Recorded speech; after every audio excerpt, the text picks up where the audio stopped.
Alors, je suis dans le module Fusion de DaVinci Resolve. J'ai préparé un petit titre qui apparaît dès le début de mon plan. Et je voudrais que mon petit point jaune fasse des allers-retours automatiquement. Alors, je vais positionner mon curseur au moment où mon texte apparaît, ici. Je vais positionner mon point ici. Je vais donc, j'ai sélectionné le transform. Je vais donc poser une image clé ici. Je vais déplacer mon curseur et je vais positionner une autre image clé ici. Je vais afficher Spline, je vais masquer l'inspecteur. Alors ici pour l'instant je vois l'ensemble de mes images clés. Je ne voudrais voir que celles qui m'intéressent, donc je vais cliquer ici, Show Only Selected Tool, et je vais sélectionner mon transform point. Et donc j'ai mes images clés de mon transform. Je vais faire commande A ou CTRL A. Et je vais venir cliquer ici sur cette icône-là qui est ping-pong.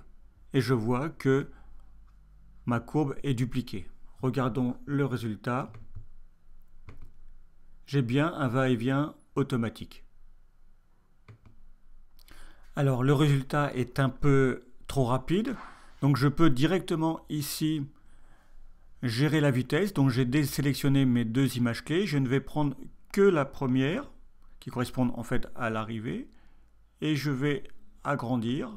Regardons le résultat. J'ai un mouvement qui est plus lent. Maintenant, quand la courbe est linéaire, on a un aspect qui est dur, c'est-à-dire que le démarrage et l'arrivée est brutal. On va pouvoir adoucir ça. Donc j'ai sélectionné cette image clé. Je vais pouvoir arrondir ma courbe et vous voyez que l'écho se fait automatiquement. Regardons le résultat. Ça démarre vite et ça ralentit. On peut aussi avoir un démarrage plus doux et une arrivée douce. Donc je vais sélectionner mes images clés. Je vais cliquer sur cette icône-là. Regardons le résultat.